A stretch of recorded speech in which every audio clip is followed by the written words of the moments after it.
CBI দেশের সর্বোচ্চ তদন্তকারী সংস্থা।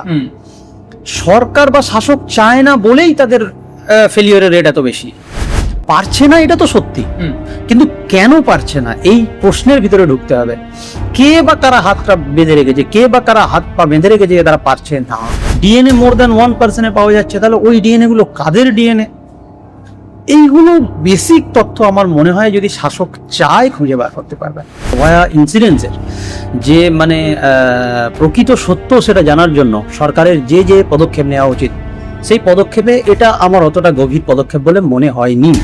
এভাবে ন্যায় বিচারের জাস্টিস ব্যাপারটাকে অত্যন্ত সিরিয়াস জায়গা থেকে একেবারে নর্মালাইজ করার যে পদ্ধতি, এটাতে আমরা ধিক্কার জানাই। এখনো পর্যন্ত সন্দীপ ঘোষ জেলে আছে, যদিও অভয়া খুন হত্যা মামলায় নয়, দুর্নীতির মামলায়, কিন্তু রিলেটেড টু অভয়া ইনসিডেন্টস। কেন সঞ্জয় রায়কে জিজ্ঞাসা করা হচ্ছে না, কেন সঞ্জয় রায়ের থেকে বের করা হচ্ছে না ওকে কে পাঠিয়েছিল? যদি ওর সঙ্গে কেউ থাকে বা ও গিয়ে কি দেখলো, ও প্রথম গিয়ে কি দেখলো, এই কথা এই তথ্যগুলো কেন সামনে আসছে না? তাহলে একাধিক ব্যক্তি কারা, এই কারাটা যদি শাসক উন্মোচিত না করতে পারে, তাহলে আমরা বলবো এই মামলা তদন্ত করতে এবং এই মামলার বিচার দিতে ব্যর্থ শাসক। এই অভয়ার ন্যায় বিচার নিয়েই কিন্তু আবার শাসককে জবাবদিহি করতে হবে। নির্মল ঘোষকে গ্রেফতার করা হলো উড়িষ্যা থেকে, তার পরবর্তীতে আজ তাকে বারাসাত কোর্টে তোলা হলো, কিন্তু জামিন দিয়ে দেওয়া হলো। বলা হলো তাকে অভয়া মামলায় গ্রেফতার করাই হয়নি। বিষয়টা কিভাবে দেখছো? দেখুন, গতকাল থেকেই আমরা বলে এসেছি যে অভয়ার ন্যায় বিচারের যে জায়গাটা, সেটা শুধুমাত্র কোনো ব্যক্তিকে ওই কুমিরের ছানার মতো ধরে বারবার দেখানো, একজন ব্যক্তিকে রাজনৈতিক প্রতিহিংসা কিংবা অভয়ার তাড়াতাড়ি শ্মশানে পুড়িয়ে দেওয়ার যে কমপ্লেন নিয়ে যেভাবে প্রচার হলো, সেভাবে তাকে অ্যারেস্ট করা, এবং এখন জানা যাচ্ছে যে সেটা কারণ ছিলই না তার অ্যারেস্ট করার। তো এটা অত্যন্ত হতাশাজনক। আমরা বারবার এটা বলে এসেছি যে অভয়া আন্দোলন এবং অভয়া ইনসিডেন্সের যে প্রকৃত সত্য সেটা জানার জন্য সরকারের যে যে পদক্ষেপ নেওয়া উচিত, সেই পদক্ষেপে এটা আমার অতটা গভীর পদক্ষেপ বলে মনে হয়নি।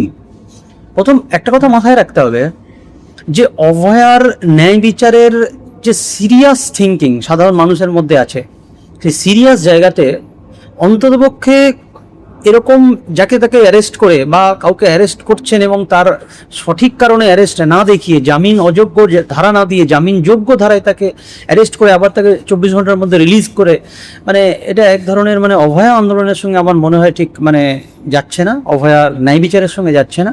এভাবে ন্যায় বিচারের জাস্টিস ব্যাপারটাকে অত্যন্ত সিরিয়াস জায়গা থেকে একেবারে নর্মালাইজ করার যে পদ্ধতি, এটাতে আমরা ধিক্কার জানাই। দাদা, এই বছরও রাস্তায় নামা হলো 9 আগস্টের দিন, তাহলে কি শেষমেশ কোথায় গিয়ে দাঁড়াবে মামলাটি? আদৌ কি সুরাহা হবে? দেখুন, আমরা প্রথম থেকে যেভাবে যে কথাগুলো বলে এসেছিলাম, যদি টু দ্য পয়েন্ট আপনি যান পরিষ্কারভাবে, যে 1 নম্বর, এখনো পর্যন্ত সন্দীপ ঘোষ জেলে আছে, যদিও অভয়া খুন হত্যা মামলায় নয়, দুর্নীতির মামলায়, কিন্তু রিলেটেড টু অভয়া ইনসিডেন্টস। এখনো পর্যন্ত সঞ্জয় রায় কনভিক্টেড হয়ে আছে। তাহলে সরকার যদি মনে করে, শাসক যদি মনে করে, তাহলে ওই যে সঞ্জয় রায় এখনো জেলে আছে তাকে যদি জেরা করে, এই যে এসআইটি গঠন হচ্ছে দেখছি, বিভিন্ন নতুন নতুন টিম তৈরি হচ্ছে, তারা কেন তাকে জেরা করছে না? কেন সঞ্জয় রায়কে জিজ্ঞাসা করা হচ্ছে না? কেন সঞ্জয় রায়ের থেকে বের করা হচ্ছে না ওকে কে পাঠিয়েছিল? যদি ওর সঙ্গে কেউ থাকে বা ও গিয়ে কি দেখলো, ও প্রথম গিয়ে কি দেখলো, এই কথা এই তথ্যগুলো কেন সামনে আসছে না?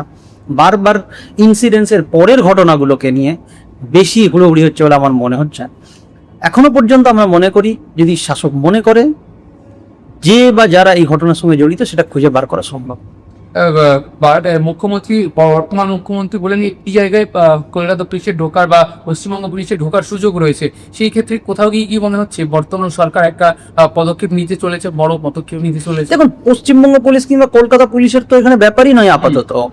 কেন্দ্রে বিজেপি শাসক, রাজ্যে বিজেপি শাসক। সিবিআই এতটা ইনকম্পিটেন্ট নয়।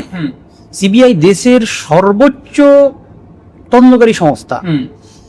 সরকার বা শাসক চায় না বলেই তাদের ফেলিওরের রেট এত বেশি। সরকার বা শাসক যদি চায়, সিবিআইকে দিয়েই এই মামলার সত্যটা খুঁজে বার করতে পারে বলে আমরা বিশ্বাস করি। কারণ সিবিআইকে এত ছোট সংস্থা ভাবা বা সিবিআই এর ব্যর্থতাতে কোনোভাবে পশ্চিমবঙ্গ পুলিশ ভালো করবে বা কলকাতা পুলিশ ভালো করবে, এই ভাবনাটা আমরা অন্তত বিশ্বাস করি না। আমরা মনে করি যে ইনভেস্টিগেশনের টিম আছে তাদেরকে দিয়ে যদি করানোর ইচ্ছা থাকে তাহলে এটা সত্যতা বের করে সফল। কোথাও কি শুভেন্দু অধিকারী পরিপ্রেক্ষিতে কোথাও কিন্তু সেই কেন্দ্রীয় তদন্তকারী সংস্থাকে ছোট করা হচ্ছে, তাহলে যে তদন্তকারী সংস্থা পারছে না কলকাতা পুলিশ পেরে যাবে দেখুন এই কথাটার কোনো, এটা সাধারণ মানুষ রাগে ক্ষোভে বলতে পারে, পারছে না এটা তো সত্যি, কিন্তু কেন পারছে না এই প্রশ্নের ভিতরে ঢুকতে হবে। কে বা কারা হাতটা বেঁধে রেখেছে, কে বা কারা হাত পা বেঁধে রেখেছে তারা পারছে না। একটা সাধারণ মানুষের মনের প্রশ্ন যেটা, যে সঞ্জয় রায় এখনো বেঁচে আছে, একেবারে সব থেকে বড় যদি বলেন যে প্রমাণ, সেই তো আপনার বলে দিতে পারে যে কিভাবে ঘটেছিল, কোন ইনসিডেন্টস কিভাবে কখন তিনি দেখেছিলেন, সেগুলো সত্যতা সামনে আসছে না। সিসিটিভি যেগুলো নষ্ট করা হলো, তারপরেও সিসিটিভি থেকে যতজনকে দেখা হলো তাদেরকে জেরা করে তথ্য বার করা হোক। আপনার সিএফএসএল রিপোর্টে যে জিনিসগুলো আসছে যে ওখানে আপনার সেমিনার রুম ইনসিডেন্টস জায়গা কি না অন্য জায়গা হতে পারে, তাহলে অন্য জায়গা কোথায় হতে পারে? ডিএনএ মোর দ্যান 1% পাওয়া যাচ্ছে, তাহলে ওই ডিএনএ গুলো কাদের ডিএনএ? এইগুলো বেসিক তথ্য আমার মনে হয় যদি শাসক চায় খুঁজে বার করতে পারবে।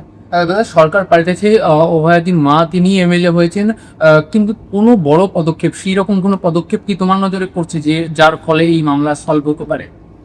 দেখুন, এটা আমরা প্রথম থেকে আমরা বলে এসেছি যে কোন ক্ষমতা বলে বা কোন ইচ্ছা বলে এখনো পর্যন্ত অভয়া মামলাটা এখনো ধামাচাপা দেওয়া আছে। শুধু আজকের তো বলে নয়, আমরা লাস্ট 2 বছর ধরে রাস্তায় প্রতি পদক্ষেপে এই প্রশ্নগুলো করে এসেছি। যে সিবিআইকে নিয়ে এখন প্রশ্ন হচ্ছে, যে কলকাতা পুলিশ কিংবা পশ্চিমবঙ্গ পুলিশ নিয়ে এখন চর্চা হচ্ছে, যে নির্মল ঘোষকে নিয়ে এখন চর্চা হচ্ছে, এগুলো তো রিপিটেডলি বলে আসা হয়েছে। এগুলো রিপিটেডলি আপনারা ভালো করে জানেন, সংবাদ মাধ্যম থেকে শুরু করে পুরো পশ্চিমবঙ্গের জনসাধারণ জানেন, এবং সবাই এটাও জানেন যে এখানে একজনের হাত হতে পারে না। তাহলে একাধিক ব্যক্তি কারা, এই কারাটা যদি শাসক উন্মোচিত না করতে পারে তাহলে আমরা বলবো এই মামলা তদন্ত করতে এবং এই মামলার বিচার দিতে ব্যর্থ শাসক। এই কারার প্রশ্নে অর্জুন সিং তিনি একটি বিবৃতি দিয়েছেন, তিনি বলছেন মমতা বন্দ্যোপাধ্যায়কে নিয়ে এসে জেরা করা হতে। এই নিউক্লিতে আপনি সম্মত হবেন?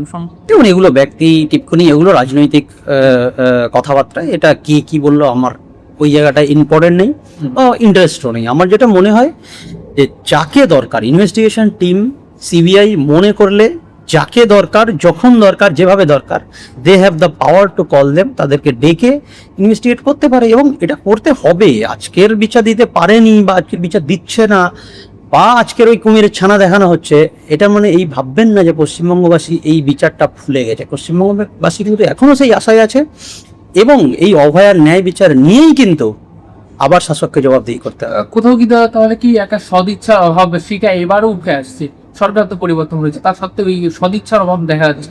সেটা তো দেখা যাচ্ছেই, কিন্তু কেন তাহলে টু আর্লি টু সে। আবার আমরা বলছি যে দেখা যাক কিভাবে এটা আগায়।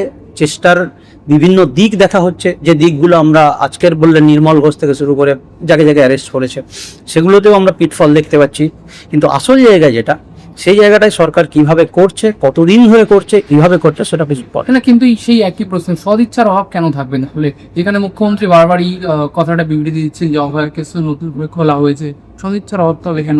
না, এই প্রশ্নটা যারা শাসক দলে আছে তাদেরকে জিজ্ঞাসা করাই ভালো, এবং মুখ্যমন্ত্রীকে পারলে জিজ্ঞাসা করুন বা শাসক দলে যিনি এমএলএ আছেন ওনাকে জিজ্ঞাসা।